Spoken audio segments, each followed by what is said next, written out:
Assalamualaikum warahmatullahi wabarakatuh. Perkenalkan kami dari kelompok 3. Di sini kami akan membahas tentang sistem komplement dengan mata kuliah imunologi dengan dosen pengampu yakni Ibu Lisa Safitri, SSI, M.Imun. Berikut nama anggota dari kelompok kami yakni ada Dias Akbar, Elsa Amelia Putri, Lali Maula, Ahmad Romanadi, Ramadia Putri, Muhammad Taufik, Inas Arfi Feriana, Evi Laila Sari, Cindy Anggraini, dan Delvilita. Ya, pertama-tama kita akan membahas tentang definisi dari sistem komplement. Sistem komplement adalah kemampuan molekul sistem imun untuk mengenal dan berikatan dengan benda asing. Contohnya yaitu molekul patogen. Sistem komplement merupakan pusat dari pertahanan imunitas innate atau non-spesifik. Seperti yang teman-teman ketahui bahwa Ibu Lisa kemarin telah menyinggung tentang imunitas innate. Selanjutnya, sistem ini diaktifkan oleh dua hal, yakni paparan rantai karbohidrat yang ada pada permukaan mikroorganisme yang tidak ada pada sel manusia, dan yang kedua adalah paparan antibodi yang diproduksi spesifik untuk zat asing tertentu oleh sistem imun adaptif. Sistem komplement sendiri bekerja sebagai komplement. Komplement sendiri berarti salah satu sistem enzim serum yang berfungsi dalam inflamasi, opsonisasi partikel antigen, dan kerusakan membran antigen. Komplement merupakan molekul sistem imun non-spesifik yang larut dalam keadaan tidak aktif. Komponen sistem komplement. Sistem komplementer komponen berikut menurut Subowo tahun 2009 yaitu 1. Komponen aktivator 2. Komponen komplement 3. Komponen regulator, contohnya inhibitor 4. Komponen reseptor komplementer. 1. Komponen aktivator. Komponen aktivator terbagi atas 3 jalur. Yang pertama yaitu jalur klasik. Aktivator jalur klasik yaitu semua bahan yang bersifat imunogenik, contoh antigen, beberapa bakteri, mikoplasma, RNA virus, komponen lipid A bakteri endotoksin, antigen endogenus seperti kristal asam urat, deposit mieloid, DNA, dan sel rusak atau apoptosis. Menurut Johnson tahun 2011, antigen ini berkaitan dengan IgM atau IgG berbentuk kompleks imun yang memicu aktivasi. Yang kedua yaitu jalur alternatif aktivator. Kompleks imun IgA dan antigen. Contoh antigen tripsin, liposakarida pada permukaan patogen, asam tekoat atau endotoksin bakteri, sel yang terinfeksi virus, polisakarida pada permukaan sel hewan atau tumbuhan non-patogen. Yang ketiga jalur lektin atau MBL atau manus binding lektin. Lektin yaitu protein larut yang mengikat manosa atau karbohidrat dari dinding sel mikroba. Aktivator itu molekul manosa atau karbohidrat atau golongan asetil yang terdapat pada permukaan patogen pada jaringan sel yang rusak. Berikut ini adalah jalur aktivasi komplement. Dari kiri yaitu jalur klasik, kemudian jalur MB-lektin, kemudian jalur alternatif.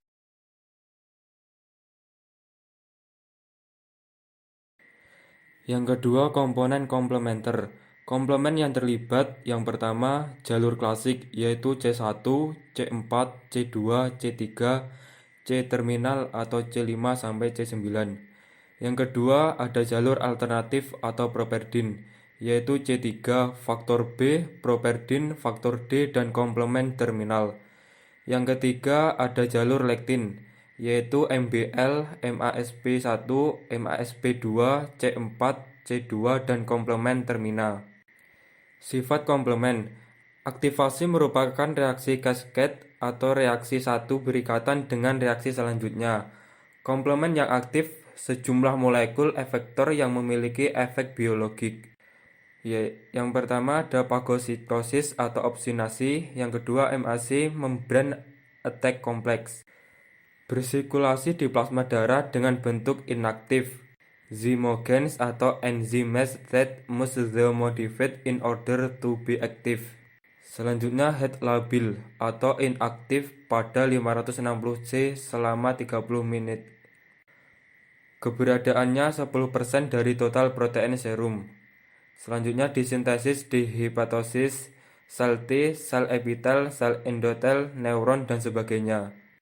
Yang terakhir, sistem komplement berlangsung sangat cepat dan efisien tiap reaksinya untuk menghindari kerusakan jaringan sel dan yang tidak diinginkan. Yang ketiga, komponen regulator. Aktivasi komplement sangat cepat dan efisien.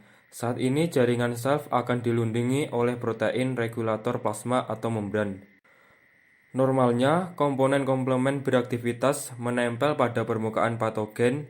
Sistem komplement teraktivasi eliminasi antigen. Namun, terkadang terjadi penyimpangan, yaitu penempelan komplement teraktivasi pada sel host normal, lisis sel tubuh, sehingga diperlukan komponen regulator, atau dengan menghambat formasi komplement atau menghancurkan komplement yang beraktivasi. Yang keempat, ada komponen reseptor komplement. Reseptor berfungsi untuk mengenali komplement pada permukaan sel sasaran. Terdapat 5 jenis reseptor yang sudah dikenali, seperti yang tercantum pada tabel berikut ini. Yang pertama ada reseptor CRI. Spesifitasnya ada C3b, C4b, yang berfungsi merangsang fagositosis transport eritrosit dari kompleks imun. Jenis selnya ada eritrosit, sel makrofag, monosit, PMN, sel B, dan FDC. Yang kedua, reseptor CR2 atau CD21. Spesifitasnya C3b, CDG, C3BI, Epstein-Barr virus atau EBV. Fungsinya bagian dari CO reseptor sel B, EBV reseptor. Jenis selnya ada sel B dan FDC. Yang ketiga, reseptor CR3 atau CDIIB atau CD18. Spesifitasnya C3BI. Fungsinya untuk merangsang fagositosis. Jenis selnya ada sel makrofag, monosit, PMN, dan FDC. Yang keempat ada reseptor C4 atau CDIIC atau CD18. Spesifitasnya C3BI. Berfungsi merangsang fagositosis. Jenis selnya ada sel makrofag, monosit, dan PMN. Yang terakhir atau yang kelima ada reseptor CIK reseptor. Spesifitasnya CIK atau collagen region. Berfungsi mengikat kompleks imun untuk fagositosis. Jenis selnya ada sel B, sel makrofag, monosit, trombosit, dan sel endotel. Aktivasi komplementer. Secara garis besar, aktivasi komplement baik melalui jalur klasik maupun jalur alternatif terdiri atas 3 mekanisme, yaitu yang pertama, pengenalan pencetus, yang kedua, penguatan atau amplifikasi, yang ketiga, pengakhiran kerja berantai dan terjadi lisis serta penghancuran membran sel. Mekanisme terakhir ini seringkali juga disebut kompleks serangan membran. Bagaimana yang kita lihat ini adalah skema dari 3 jalur aktivasi komplement.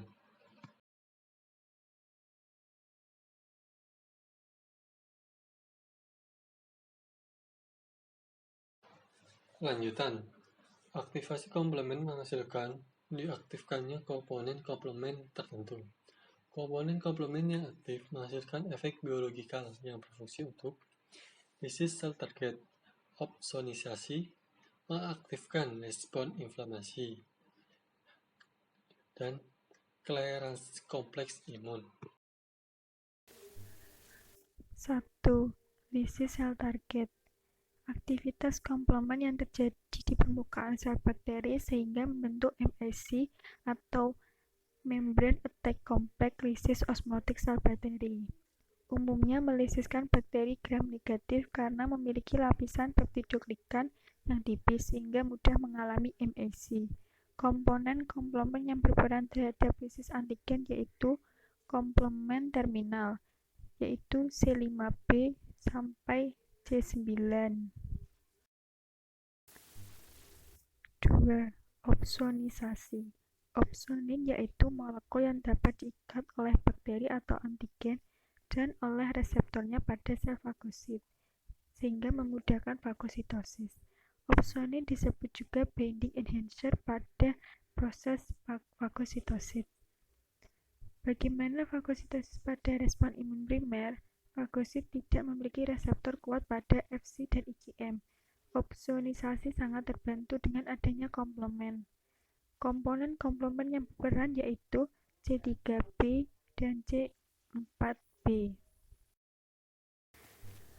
Berikut merupakan skema opsonisasi oleh C3b dan AB, di mana bakteri yang berikatan dengan IgG kemudian masuk pada aktivasi komplemen, di mana C3b melekat pada bakteri dan kemudian C3b berikatan dengan CR1 dan IgG berikatan dengan Fc reseptor. Kemudian terjadilah fagositosis. Opsi pada proses fagositosis. Pengikatan antibodi ke antigen menginaktivasi antigen dengan cara yang pertama, netralisasi, menghalangi tempat pengikatan virus, membungkus bakteri, dan atau opsonisasi. Yang kedua, aglutinasi, partikel yang mengandung antigen seperti mikroba. Yang ketiga, presipitasi atau pengendapan antigen yang dapat larut.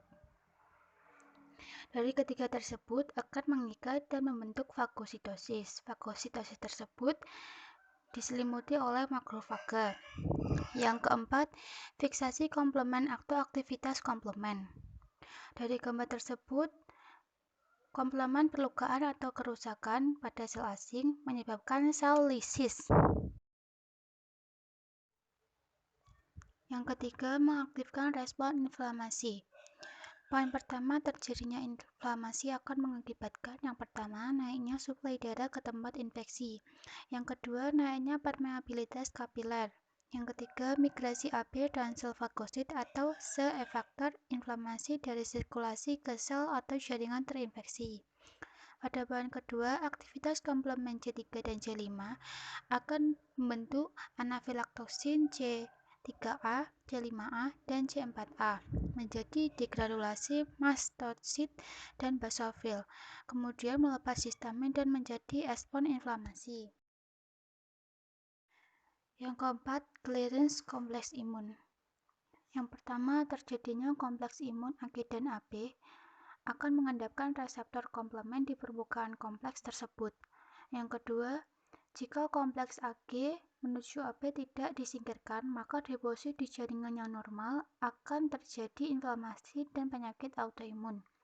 Yang ketiga, C3b dan kompleks imun selanjutnya diikat reseptor CR1 di eritrosit menuju hati dan limfa untuk dihancurkan. Yang keempat, komplemen yang terlibat antara lain C3b dan CR1. Berikut ini adalah gambaran dari skema clearance kompleks imun.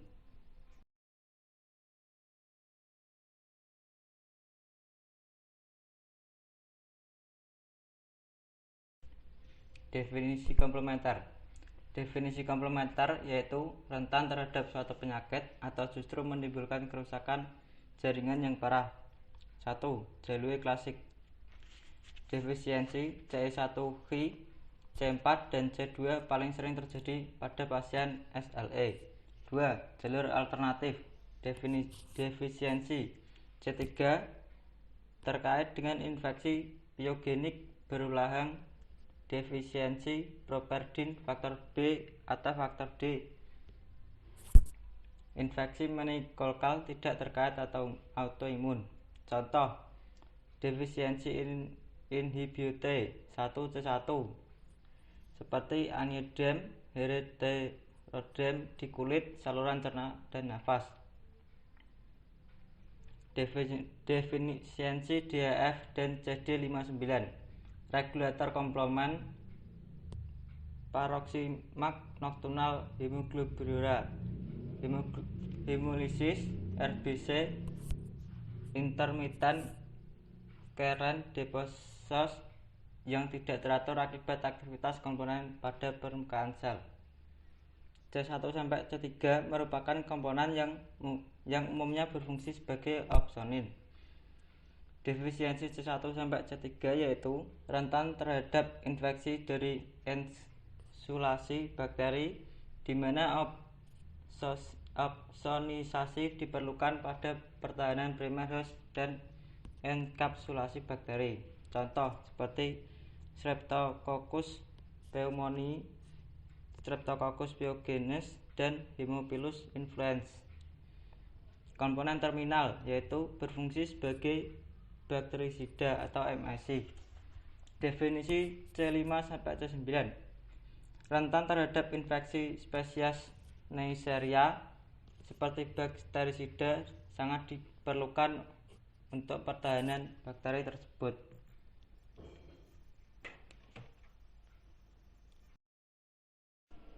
Berikut ini adalah gambar dari proses inflamasi.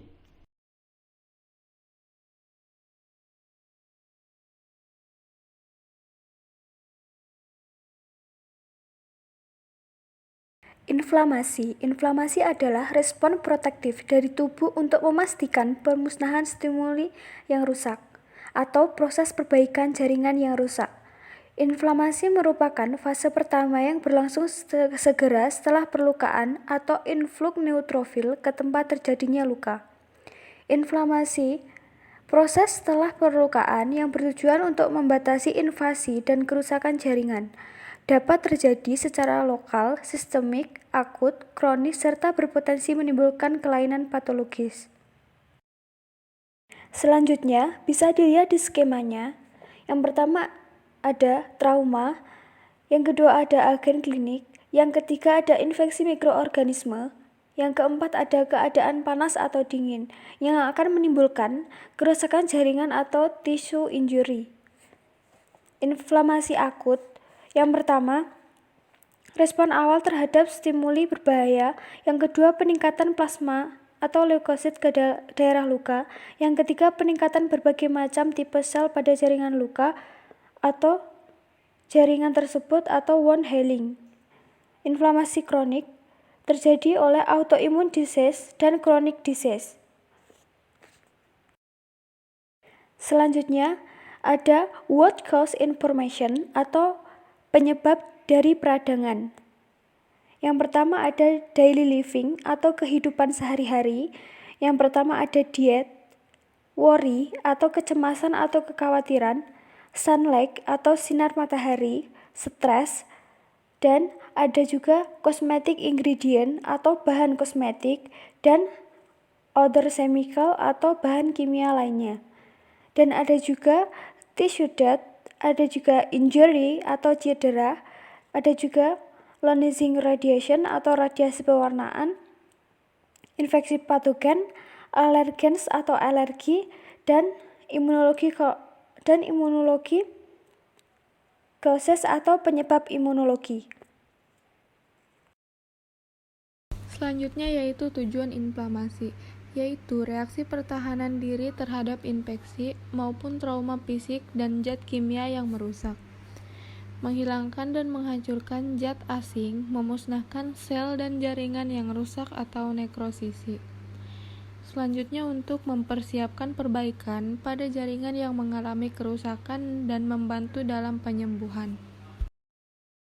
Selanjutnya yaitu peristiwa biologis yang terjadi saat inflamasi. Yang pertama, vasodilatasi pembuluh darah lokal. Yang kedua, peningkatan permeabilitas vaskuler. Terjadi kebocoran atau perpindahan cairan dari pembuluh darah ke jaringan luka. Yang ketiga yaitu pembekuan cairan di jaringan sekitar luka karena fibrinogen dan protein lain meningkat dari kebocoran pembuluh darah. Yang keempat, migrasi granulosit dan manulosit ke dalam jaringan luka. Yang kelima yaitu pembengkakan jaringan. Selanjutnya yaitu komponen inflamasi. Komponen seluler, leukosit dalam aliran darah, migrasi ke jaringan luka disebut ekstravasi. Yang kedua yaitu neutrotrofil, makrofag, dan limfosit, sel efektor utama inflamasi akut. Yang selanjutnya sel inflamasi dalam sirkulasi, limfosit, neutrofil, eosinofil, basofil, dan trombosit. Yang selanjutnya sel inflamasi dalam jaringan, sel mast dan makrofag, sel endotel, beberapa dalam pengaturan tonus vaskuler dan perfusi jaringan melalui pelepasan komponen vasodilator. Selanjutnya, molekul adesi migrasi leukosit. Pada keadaan normal, leukosit hanya melekat sedikit pada sel endotel. Jika terjadi inflamasi, adesi antar leukosit dan sel endotel akan meningkat. Interaksi adesi leukosit dan sel endotel diatur oleh ekspresi molekul adesi, selektin, dan integrin di permukaan sel endotel.